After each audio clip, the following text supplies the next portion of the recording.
It is day 15 of 75 hard. Let's go.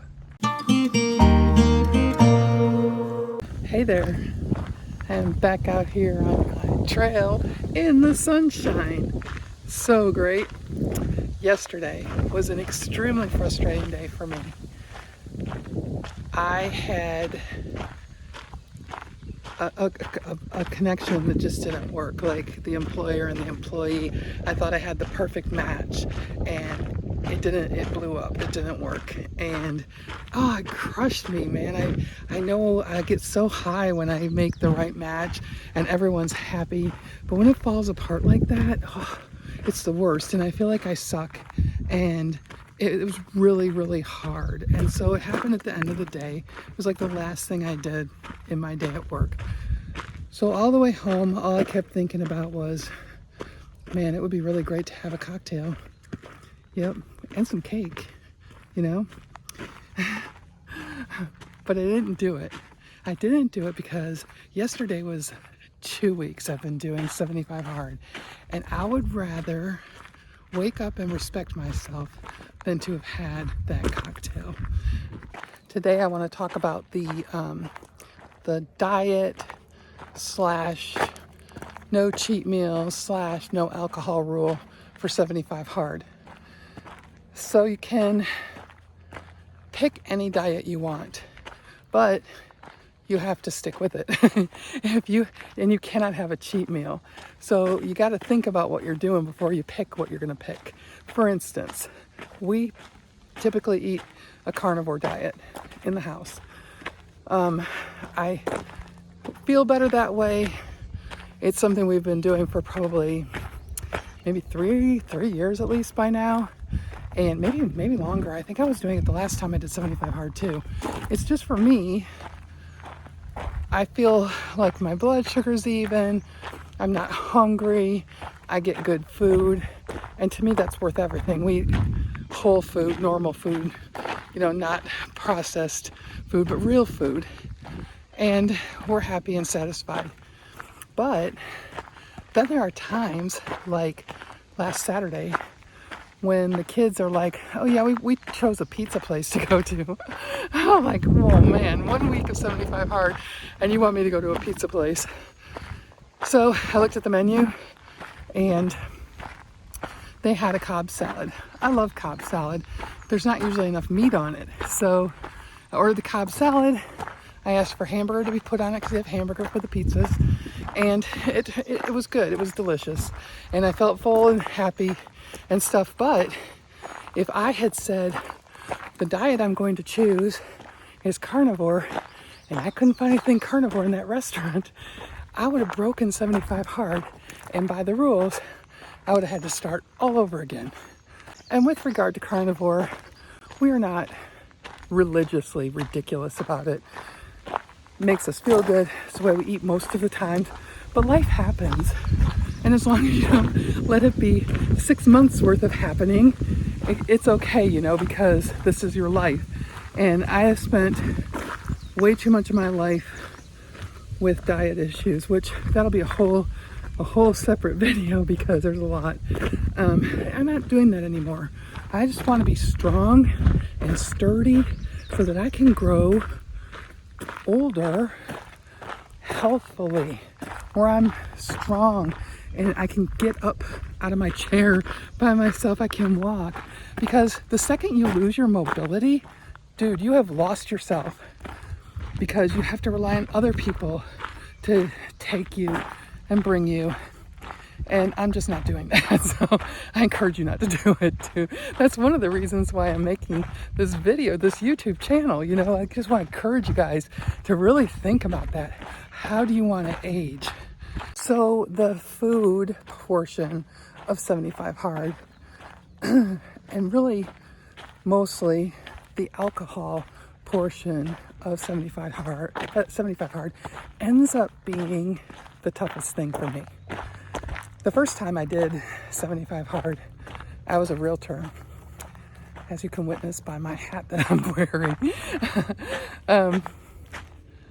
I hated it. I hated it so bad because there's so many times when you just can't make people happy. And then because you're the agent, if it's your client who's not happy, you're the closest thing. You know, they're going to lash out at you. And while I understand all this stuff on a logical level, my heart hurt, you know. I was working with my good friends and they're unhappy. I mean, I lost a whole friendship with a sister Marine because of the way she treated me when I was selling her house. It was horrible. I would never treat people like that. Anyway, I just really hated it. And I would drink when I got home because I thought it made me feel better. And I found that I was drinking all the time, like every night. I thought, I don't want to do that.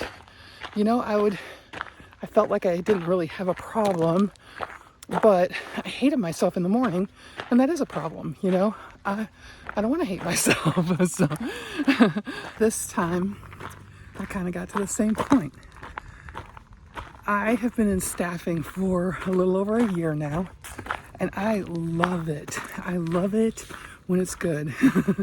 Like, there is nothing better than to put the right people together, you know, the right person and the right job. They're happy, the hiring manager's happy, everybody's happy, and I'm skying around, you know, because I'm happy. But then there are days like yesterday where it seems like it's going to be awesome, and then it crashes and burns so fast you're like, whoa, wait, what happened? And when I first started doing this, some guy on LinkedIn said, you need to learn how not to get too high with the highs and not to get too low with the lows. And it's hard for me. My heart. I love people. I love helping people. And so when it doesn't work out, same thing with real estate, you know, I want to help them. It just kills me. And it makes me so sad. And I want to drink. So driving home yesterday, all I could think about was getting home. You know, 2 weeks in, you're going to have a cocktail. No, you're not going to have a cocktail because we can do hard things. And we're not doing cocktails because we feel bad. We're going to just sit there and we're going to feel bad and we're going to feel it. And we're going to work through it that way. And we're going to do our last workout. And hopefully that will make us feel less bad, which it did. And then I slept really well, which was additionally a good thing because when I don't drink, I sleep better. It's a bonus. So here is what I'm learning with this. The real win isn't in the mirror. It's in me.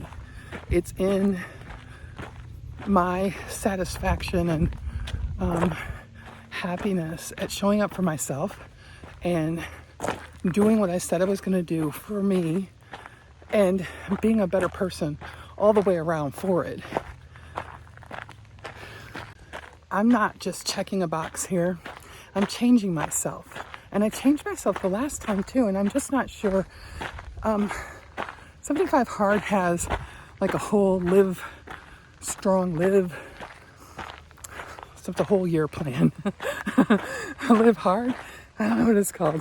Anyway, it's a whole year plan. Phase 1, phase 2, phase 3, phase 4, right? And everyone is a little bit different, and they're timed out over the year. Like, phase 1 is 1 month long. I think phase 4 is 1 month long. I'm not sure how the other ones are. And they basically follow 75 Hard with a couple extra things thrown in. Back 4 years ago when I did this, I just stopped at 75 Hard.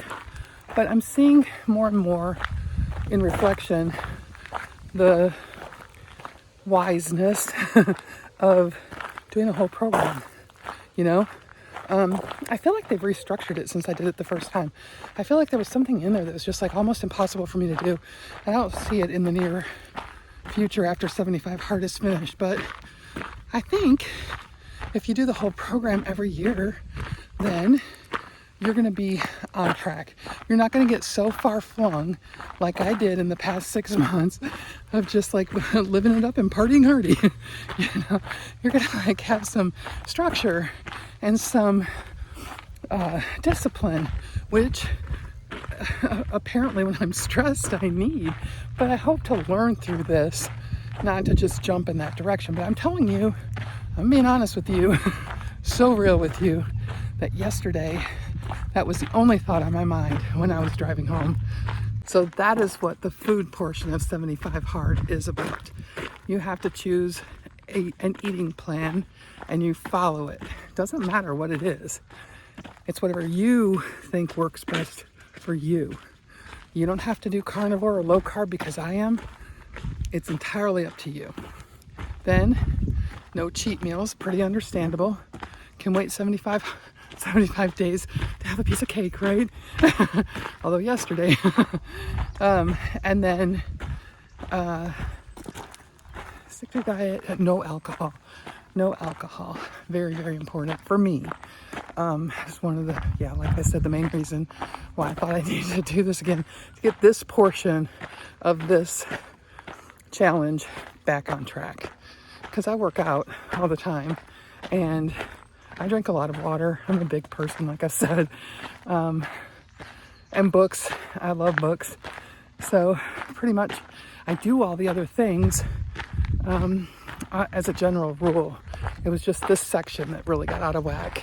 That's really all I have to say about that. I do want to tell you about stretching with Paul Eugene this morning because it was good. There, I woke up and I slept like a rock. It was wonderful. But I got up and I felt like I really wanted to stretch. But I didn't want to do the one I did the other day. And I didn't want to do the on the floor one because I felt like I need to stretch my upper body out too. So I found another one and I liked it a lot. I felt it was, challenging enough. I felt like I was actually going to get something from it. I felt really good when I was finished with it. And stretching is hard. It's hard because I've gotten tight.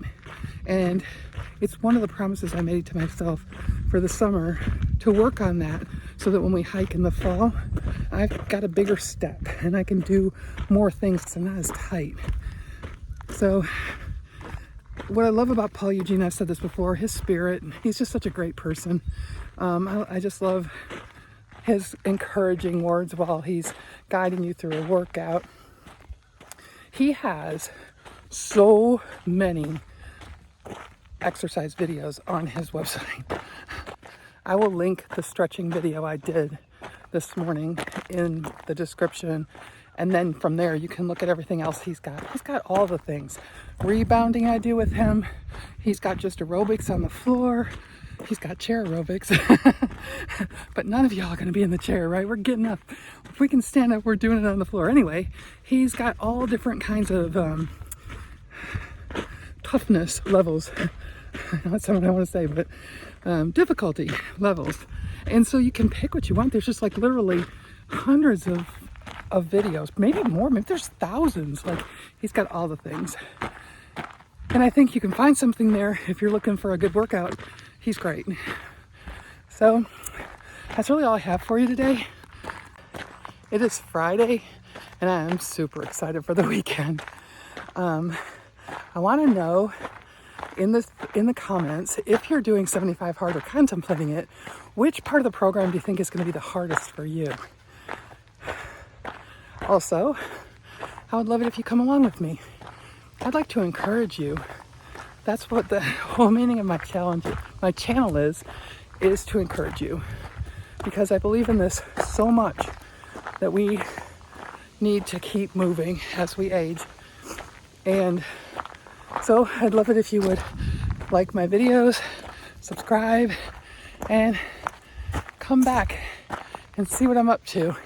And tell me how I can encourage you. See ya.